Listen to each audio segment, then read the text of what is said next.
Buenos días. Nuestro grupo está conformado por Tomás Vargas, Sara Rosas, Juan Diego Acuña, Lorena Arias y Paula Zúñiga. Bueno, queremos hacerles una pequeña introducción al contexto histórico y social de la literatura de la posguerra, ya que nuestro autor es uno de los más representativos. Contexto histórico y social. La Guerra Civil Española de 1936 a 1939 supone una ruptura a nivel social e histórico. Grave situación política, económica y social. Dos bandos, los vencedores y los vencidos, enfrentados ideológicamente. El franquismo es un régimen totalitario que impulsa leyes, normas e ideologías. España quedó aislada de Europa hasta 1953, acuerdos con Estados Unidos y entrada en la ONU de 1955. El pueblo sufre las carencias de la guerra y de la dictadura, pobreza, hambre, desempleo. Hablando un poco más en literatura, tras la guerra civil, la mayoría de los autores conciben la literatura como un medio para demostrar la desoladora realidad del país. Las obras están llenas de contenidos humanos, angustias existenciales, denuncia de las injusticias, siempre que el contexto era de una dictadura. Siempre querían mostrar lo que ellos vivían por medio de sus obras, para que los lectores estuvieran informados de cómo el pueblo había vivido esta grave situación. Un problema muy grave en el contexto histórico es, al iniciarse la guerra, se rompe con la tradición literaria. Algunos mueren, otros se exilian. Al acabar el régimen político, impone una ideología que solo algunos siguen. Bajo la censura, muchas obras son revisadas y modificadas. Empobrecimiento cultural. Censura, prohibición de leer determinadas obras de autores españoles, la televisión, la propaganda cultural del régimen y fragmentos importantes de lo que estaba sucediendo. Los autores siempre tenían cuatro bases para escribir sus obras. La Guerra Civil Española, donde podían expresar todo lo que sucedió, cómo el pueblo fue masacrado y cuáles fueron las consecuencias de esta en su estado emocional, en su estado profesional, en su familia. El régimen franquista, la sociedad que predominó la escasez y se vio sumergida en mucha pobreza y muchas necesidades, y el arte expresando dolor y sus grandes sentimientos de tristeza hacia lo sucedido. La literatura de la posguerra la podemos encontrar en tres géneros literarios: lírico, narrativo y dramático. Uno de sus temas principales era la infancia. Los autores siempre con base a ello, ya que es una edad muy vulnerable, que con todos los cambios que estaban pasando en el país, mucha pobreza, no habían alimentos, no habían posibilidades de un buen trabajo, de vivienda, de una vida con calidad, siempre querían demostrar cómo ellos eran afectados, cómo su educación era afectada, cómo su parte emocional era afectada.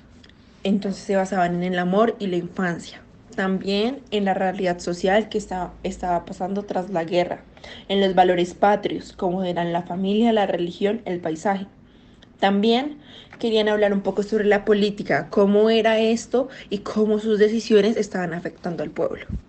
Tiene recursos muy marcados como era el lenguaje realista y sencillo, el lenguaje intimista y experimental, la escritura autónoma, reflexiones sobre lo sucedido y tono experimentista y social. Tras él estaba en Madrid, la guerra civil estalló, con 20 años y recién convaleciente de tuberculosis. Allí tuvo como ideas conservadoras y logró escapar a la zona sublevada y se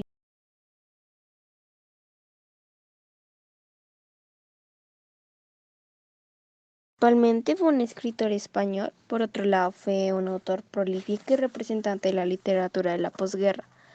Se desempeñó como novelista, periodista, ensayista y editor de revistas literarias. Tras él estaba en Madrid, la guerra civil estalló, con 20 años y recién convaleciente de tuberculosis. Allí tuvo como ideas conservadoras y logró escapar a la zona sublevada y se alistó como soldado. También fue herido y hospitalizado en Logroño.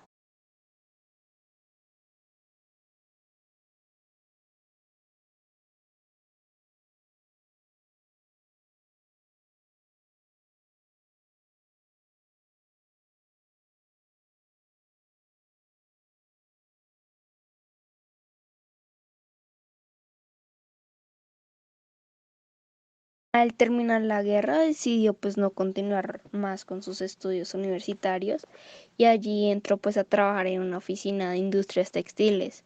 donde pues con el tiempo empezó a escribir lo que sería su novela, que se llama La familia de Pascual Duarte. Camilo tenía grandes dotes de actor, entre ellas una voz pues muy poderosa para esto, una excepcional capacidad paródica y pues había desoficación de la expectativa y la sorpresa. Allí pues tenía empatía con el auditorio y gran sentido del espectáculo. Su primera incursión como guionista y actor fue en el largometraje El sótano, que fue dirigida en 1949 por el cineasta Jaime de Mayorga.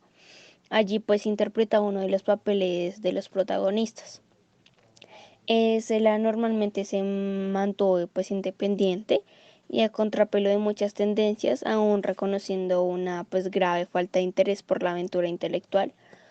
Este mantuvo pues las ideas políticas derechistas y el hecho de pues haber combatido y trabajado a favor del campo nacionalista le granjearon la enemistad del establishment literario, que fue como progresista, y a la de los gobiernos socialistas de la época. A esto pues le contestaba Celia con su humor, dedicando algunos de sus libros a sus enemigos que tanto pues le ayudaban a sus carreras. En octubre de 1989, Camilo fue concedido el Premio Nobel de la Literatura, según pues la propia Academia Sueca. Por otro lado, en 1994 recibe el Premio Planeta, gracias a la obra premiada de Cela. Esta fue la Cruz de San Andrés, que este dio pues un origen a un juicio por supuesto plagio que había reabierto. Y por último, en 1995 recibió el Premio Cervantes, que fue como el más prestigioso galardón literario de los países de la lengua española. Sus obras principalmente pues, se basaban en las novelas, en cuentos, fábulas, en artículos y ensayos, en libros de viajes, poesías de romance ciego y pues otros géneros. Una de las novelas como más importantes que él tenía era La familia de Pascual Duarte. Por otro lado, La colmena, el San Camilo de 1936. Por la parte de las novelas y fábulas estaban pues esas nubes que pasan, que la creó en 1945, El molino de viento, Los viejos amigos, El rol de los cornudos. En los artículos y ensayos estaba La mesa revuelta, El cajón desastre, las dedicatorias, y en la parte de libros de viajes estaba pues el viaje a la Alcarria, el Ávila y la Galicia. Y por último, por la parte de la poesía y los romances, estaba el tres poemas gallegos, dos romances de ciego, poesía completa y demás. La colmena de Camilo José Cela. Bueno, principalmente este es un clásico de la literatura española, estrenado en el año 1952 en Argentina. La colmena nos enseña mediante el dominio ideal del lenguaje del escritor, una apariencia cercana y un tejido de piedras y posguerras que estuvieron presentes en el país. La acción se da durante 3 días en la localidad de Madrid, sin capital y tratando de sobrevivir al frío de las calles, al hambre y las miserias. Cela nos enseña la existencia olvidada y solitaria de la verdad, mediante se va acercando a los diferentes mundos. Algunos personajes principales es Martín Marco. Su importancia principalmente se revela también en la estructura. Es un personaje itinerante que actúa como factor de dinamismo y variación. Actúa como enlace entre los distintos enclaves de la novela y en torno a él se tejen tupidas relaciones entre personajes. Otro personaje es Doña Rosa. Este es un personaje marcado por su fealdad exterior e interior. Posee un carácter avariento, autoritario, ordinario y falsamente religioso. Presenta la figura del triunfador y constituye una metáfora del poder dictatorial basado en la prepotencia y en la humillación.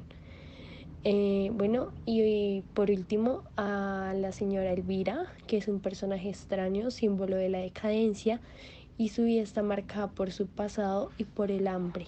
Ha sido maltratada por la sociedad desde la niñez y es un ejemplo de una vida sin sentido. como otros muchos ejemplos de La Colmena. La posición actual social que se vincula al trabajo corresponde a Madrid, luego de la posguerra, estancando en una sociedad particular con sus particularidades, su moral y tradiciones.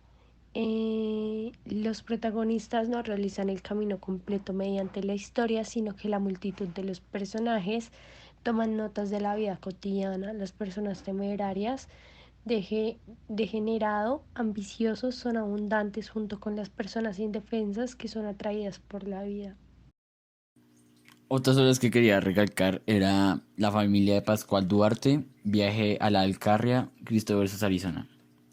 Bueno, La familia de Pascual Duarte fue una de las 100 mejores novelas en español del siglo XX. Por parte del Viaje a la Alcarria, nos trata de una crónica de las vías y las costumbres en cierta zona de Guadalajara. Y en lo último, en Cristo versus Arizona, gira alrededor de unos acontecimientos en el OK Corral. Bueno, la comparación entre la obra La Colmena de Camilo José Cela y La sombra del viento de Carlos Ruiz Zafón.